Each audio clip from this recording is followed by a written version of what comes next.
Hi everyone, this is Dr. Casey and I am coming at you with another screencast, another exciting set of guided instructions for the textual inquiry assignment.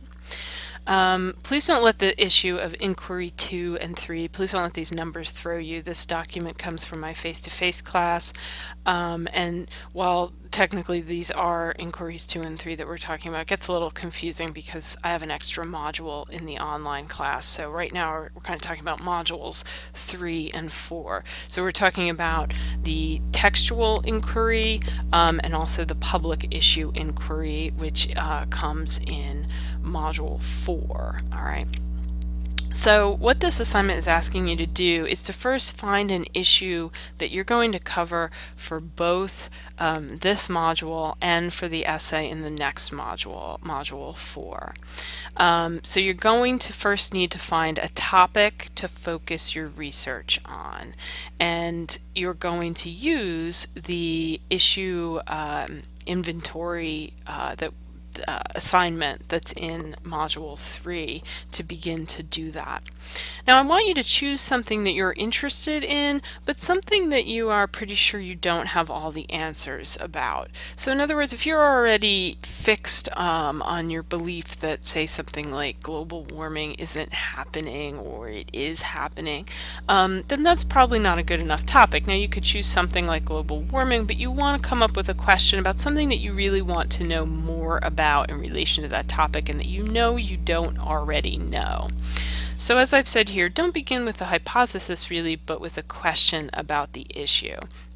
So some students begin with, the answer basically to their question. I don't want you to begin with the answer. I want you to begin with the question. That's sort of why we call this an inquiry. You're going to inquire about the topic that you're interested in. So maybe you're interested in gun laws, for example. But I don't want you to begin with the hypothesis that, we need to have guns or that gun laws need to be tightened. Either way, I don't want you to begin with that. I want you to begin with something that you really want to know about the issue, say, of gun laws, for example.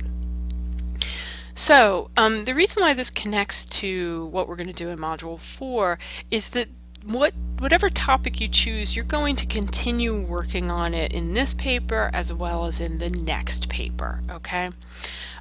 You can actually change your topic. You're not committed to it, but it's a little bit easier on you in terms of workload if you pick a topic and then you stay with that topic, because then your research process is made a little bit easier for you. However, I have certainly had students who choose a topic for the textual inquiry and decide that they really don't want to keep going with that for the next module, and that's fine too. So here I've shown you a way to kind of narrow down your topic a little bit. So if you had a topic, a really broad topic like the economy, or even a broad question like what's causing the problems with the economy, or why didn't the government's stimulus plan help the economy more? So you might start out with this inquiry question I've given you here. Did the government's economic stimulus plan really work to improve the economy?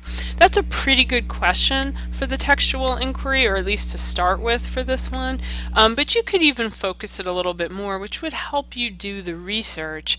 How did the economic stimulus plan affect job opportunities here in Ohio? Do you see how that really narrows the research down quite a bit more and will probably make it easier for you to research the topic? So you're going to choose the topic and you're going to try to narrow it down a little bit. And keep in mind, if you're having trouble narrowing it down, you might want to contact Beth Tumbleson, our embedded librarian. And I'm just going to type right in here, Beth Tumbleson. This is all in our website, but I believe her email address is tumblebee@muohio.edu. She's the research expert, and she can certainly help you narrow down your topic and also figure out how to better research it. So, for this paper assignment, for the Module 3 textual inquiry assignment, you need to find a text for analysis. So you've chosen this, whatever your topic is, and then you're going to find a text to write the analysis on. As I've said here, a text does not have to be a written text, although it certainly could be. I did have somebody last semester do a rhetorical analysis on a television commercial, and he did a pretty good job of that. So that's entirely possible. Some texts might not be as good as others for the rhetorical analysis, though. For example, I've listed a billboard here. Unless you're really, really good with rhetorical analysis, a billboard might not give you enough material to work with in a 3 to 5 page paper. So you might consider a few texts and try to decide which one is going to work best for you. Although the type of text is up to you, make sure the text comes from some sort of authoritative source. This may depend on what kind of topic you're choosing, but what you don't want to do is do a rhetorical analysis of a website that is kind of from a crackpot source or from like a YouTube video that's done by a student. Just probably not the greatest idea. If you do choose a source that's not that authoritative, what you simply want to make sure of is that you do not use that source as a source in the next paper, the public issue inquiry. So you don't want to use unreliable sources. All right.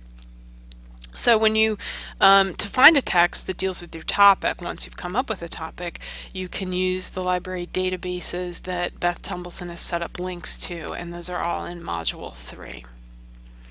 You can also, as I said before, you can also email her to get additional advice. You can also call her. I don't know what her phone number is off the top of my head, but I'm sure it's in the Embedded Librarians section of our website. So once you've chosen a topic, you've narrowed it down, you've found a good text to do your analysis on, then you're going to actually draft the analysis. Now you've got a lot of tools available to you for helping you do rhetorical analysis. You've already done some rhetorical analysis too. You started by using the YouTube political ads. You then moved on to write your own narrative and to do a rhetorical excuse me, analysis of that narrative. So now you're going to take an article and write a rhetorical analysis of it. You've got these additional resources, the questions from the self-inquiry, right? So you can go back to that assignment and that may help you to do this assignment. You've also got in Module 3 resources the heuristic for rhetorical analysis. The heuristic it's really just a set of questions. Don't let the fancy words throw you. You've also got the key terms, again, in resources for Module 3. And what you're going to do is you're going to construct a thesis, right? The thesis is a sentence that's going to sum up your argument.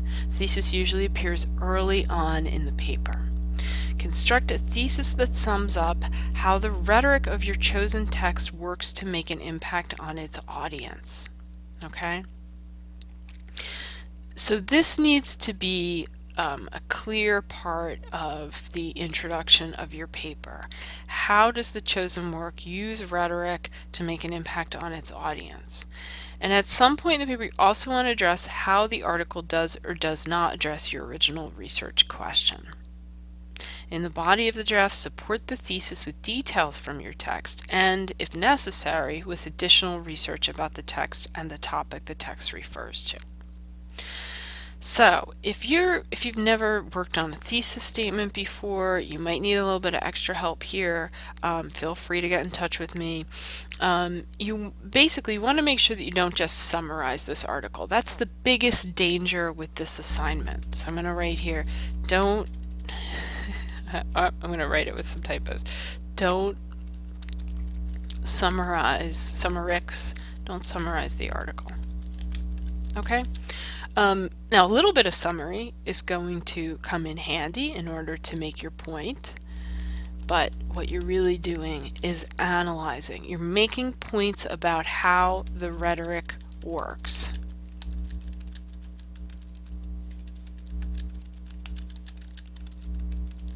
Okay?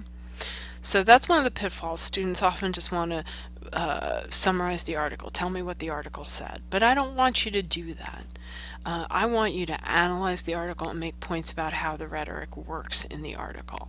What is the author's purpose, and how does he or she achieve that purpose through the use of rhetoric?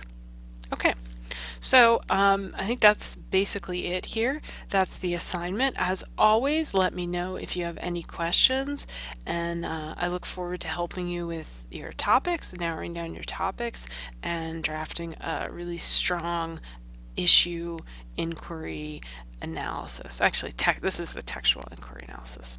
All right, thanks, and bye-bye.